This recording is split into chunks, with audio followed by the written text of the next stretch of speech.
그 땅짓고에서 부동산으로 어떻게 불을 일으켰는지 하시는 이제 재테크의 신들을 모시고 인터뷰를 진행하게 됐는데요. 네, 안녕하세요. 예, 안녕하세요. 네, 책 3권 저자이시면서 또 부동산 김사부 TV를 운영하시고 계신 유튜브 채널 운영하고 계신 김원철 작가 모셨습니다. 이 전세금 2,500만 원으로 20년 전에 그 1000%의 수익을 3년 내내 내셨다고 하세요. 이제 간단하게 자기소개 부탁드려도 될까요? 그래요?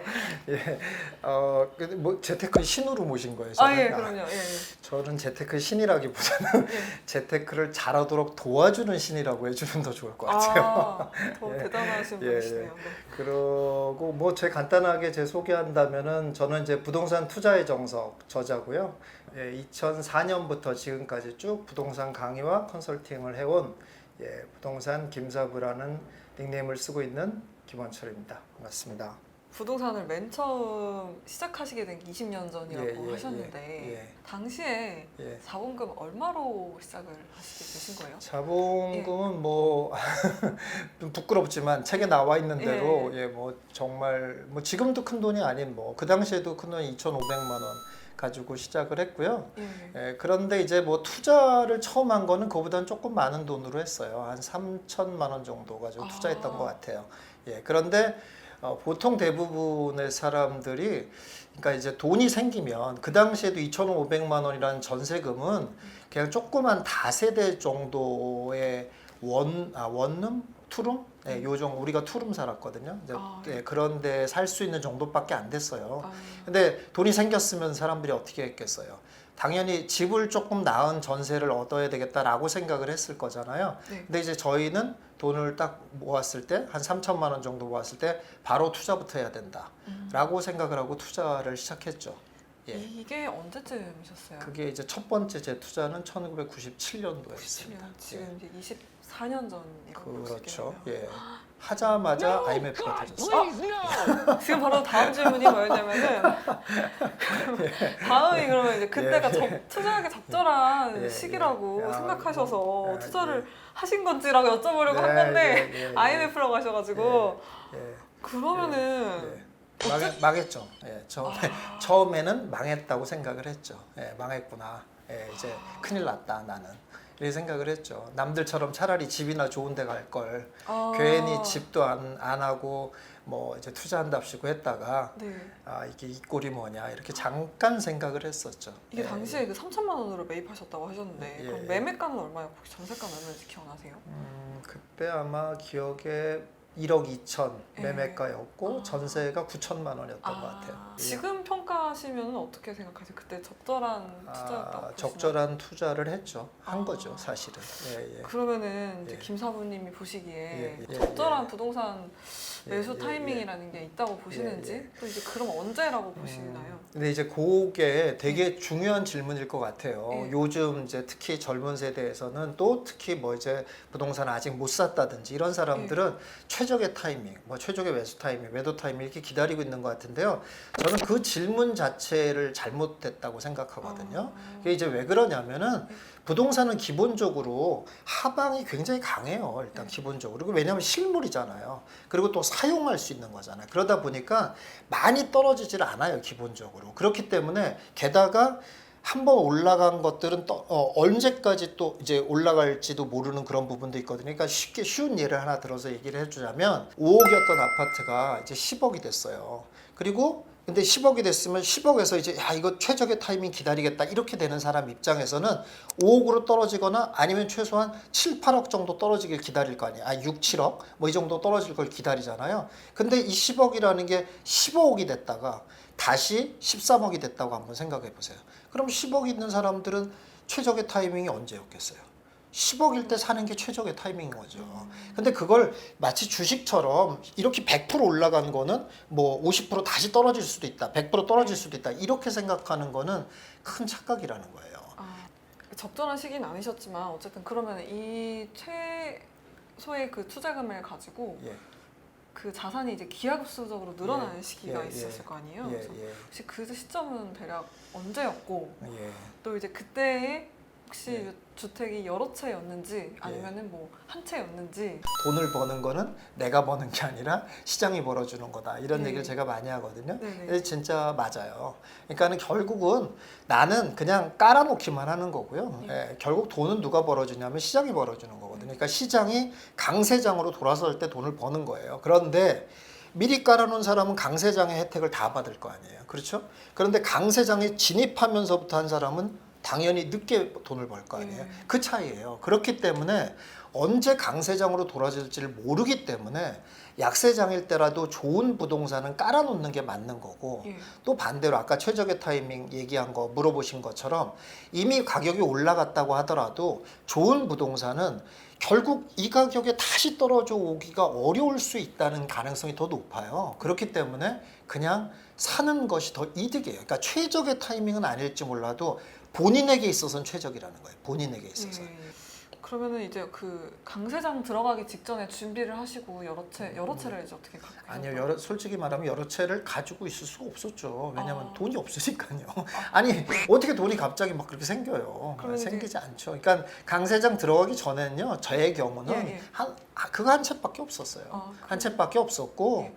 강세장에 이제 들어가서 이제 제가 그때부터 이제 부동산을 본격적으로 하면서 예. 이제 그때부터 강의도 하고 뭐 이제 컨설팅을 하고 이러면서 돈을 좀 벌었죠 이제. 그러니까 그 번 돈을 가지고 이제 재투자할 수 있는 상황이 됐죠. 그때부터 조금 이제 재산이 늘어난 거지.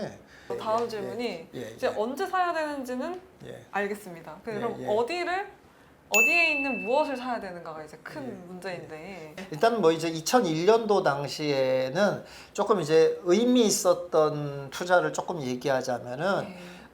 그 당시에는 제가 이제 이런 얘기를 많이 했어요. 뭐냐면 이제 거의 제가 최초라고 생각이 드는데 서울에 있는 빌라를 사라라고 얘기를 했어요. 그 당시에는. 네. 네. 근데 이게 예. 굉장히 쇼킹한 얘기였어요. 예. 왜냐하면은 서울에 있는 빌라라는 건 그 당시에도 점점 가격이 떨어지는 거지. 아파트만 오르는 거를 이해를 하거든요. 근데 빌라라는 건 점점 떨어지는 거지.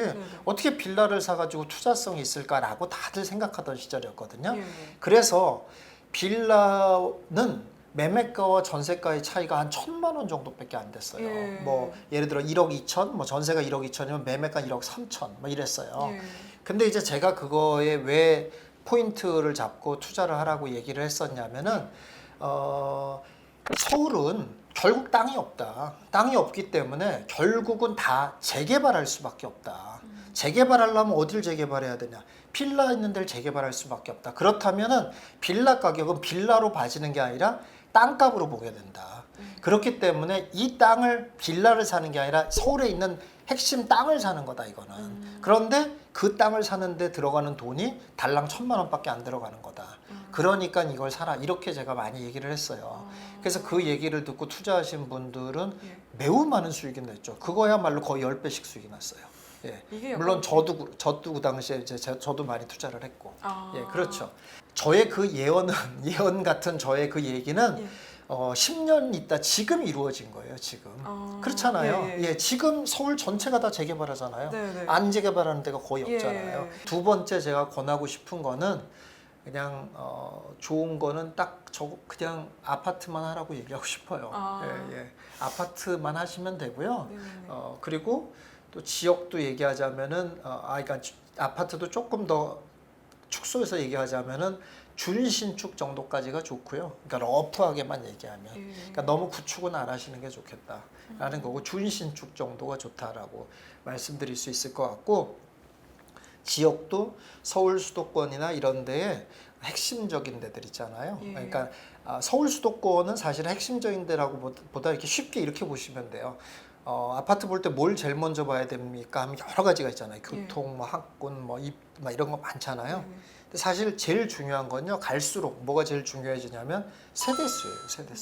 세대수가 제일 중요해요. 그래서 세대수 많은 아파트 단지를 사면 최소한 잘못되진 않아요. 예.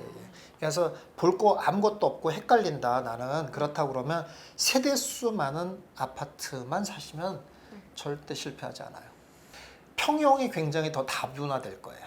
지금은 일반적으로 알고 있는 게 8459형만 알고 있잖아요. 예. 근데 이제 이게 이미 74형이라는 게 나왔거든요. 예. 예, 74, 이제 뭐 68, 뭐 64, 막 이런 형들이 나오거든요. 예. 101, 막 이런 형이 나오거든요. 근데 이미 우리나라가 인구는 정점을 찍었고 세대 분리만 되고 있다고 하잖아요. 세대만 늘어나고 있잖아요. 예, 이런 현상들이 계속 가속화되면 1, 2인 가구가 찾는 평형의 사이즈도 이제 달라지는 거예요. 옛날엔 다 4인 가구 기준으로만 생각을 했거든요. 근데 이제 1인 가구니까 1인 2인은 나는 2인 가구가 예를 들어서 84형 이건 너무 큰데? 이렇게 생각할 수 있다라는 거예요. 난 74형 정도면 적당한데? 이럴 수 있는 사람들이 늘어나요, 이제. 그래서 그런 평형의 분화가 많아질 거고 그 얘기는 투자의 측면에서 뭘 볼 수 있냐면 평형의 분화가 늘어난다는 것을 아직 이해 못하면은 평형의 분화가 새로운 평형들에 대해서 저평가가 이루어져요. 왜냐하면 낯서니까 사람들이 아이 그거는 안 할래 이렇게 되거든요. 가격이 낮아요. 그러니까 그런 거를 잘 유심히 볼 필요가 있다라는 거예요. 그럼 종잣돈을 마련을 하려면은 예, 어떤 방법이 좋을지요? 그냥 그러니까 단순히 예. 절약하는 이야기도 있지만 예. 근데 뭐 그 외에 되게 대출을 사용할 수도 있고 예. 또 아니면은 예. 전세 레버리지를 제가 되게 자주 언급하셨는데 다주택으로 이제 월세 세팅을 한다든지 네. 다양한 방법이 있을 것 같아요. 자금이 정말 없는 분들은 예. 두 가지를 꼭 하라고 얘기하고 싶은데요. 네. 첫 번째는 일단 레버리지를 써야 돼요. 전세 대출을 레버리지. 아니요, 전세 레버리지든 대출이든 그러니까 대출을 쓰라고요. 일단. 예. 근데 이제 지금은 이제 너무 양극화돼 있어요. 그러니까 무슨 말이냐면 너무 대출을 많이 쓰려고 하는 사람이 있어요. 예, 그러니까 소위 말하는 영끌이죠. 예, 그래가지고 뭐 심지어는 뭐 나의 신용만이 아니라 가족의 신용들까지 막 친척들 신용까지 끌어와가지고 막 이렇게 쓰는 사람들이 있어요. 이런 사람들은 좀 문제가 있어요. 매우 위험해져요. 근데 너무 안 쓰는 사람이 있어요. 예, 그래서 우리는 무조건 대출은 싫어. 지금도 무조건 돈을 모으기만 할 거야. 이거 안 돼요. 그럼 그렇게 해서 언제 돈 벌어요, 진짜. 그건 안 돼요. 그러니까 대출을 쓰세요, 좀, 제발. 쓰는데 어느 정도까지 쓰면 좋냐면은 제가 여태까지 쭉 상담하면서 지켜본 바로 의하면은 본인이 저금할 수 있는 금액의 절반은 이자로 나가도 된다. 딱 이렇게 계산하시면 돼요. 대출이라는 건 항상 양날의 검이잖아요. 예, 그게 이제 당연히 좋을 때는 큰 이득이 나지만 나쁠 때는 배로 손해 보는 게 대출을 받은 거잖아요. 근데 그 배로 손해 본다는 말의 의미가 뭐냐면 안 좋을 때가 오면 이자를 이렇게 대출을 받아서 이자를 내는 사람 입장에서는 굉장히 고통스러워요. 그게 왜 그러냐면은 내가 이자를 내고 있는데 부동산 가격이 올라가면 하나도 고통스럽지 않아요. 왜냐하면 그 이자를 내는 만큼 더 올라간다고 내가 느끼고 있으니까. 그런데 문제는 뭐냐면은 내가 이자는 내고 있는데 가격이 떨어지면 이 이자 내는 짓이 너무 허탈한 짓이라고 생각되거든요. 그렇기 때문에 굉장히 공포감에 휩싸여요. 근데 내가 버는 돈의 모조리가 다 이자로 나간다면 그 공포는 얼마나 크겠어요. 예, 그런데 반 정도만 나간다고 그러면 버틸 수가 있어요. 이제 이건 조금 오해의 소지가 있어서 약간 걱정이 되는데 이 마지막 하나는 이제 오피스텔이 있는데 오피스텔은 왜 오해의 소지가 있냐면 대부분의 오피스텔은 90%에 해당되는 오피스텔은 다 조금 심하게 말하면 쓰레기입니다. 예, 투자로서는 전혀 가치가 없어요. 딱 10% 정도 되는 오피스텔만 가치가 있어요. 그 10% 되는 오피스텔을 찾아야 돼요. 이거는 그럼 어떻게 찾을 수 있을까요? 그거 공부해야죠. 이거 여기서는 말씀하시기. 네. 간단하게 그러면 한두 예. 팁만 주신다면 그 오피스 10% 오피스텔. 그건 제 책 보면 나와 있어요. 이렇게 밀당을 하시는 걸로.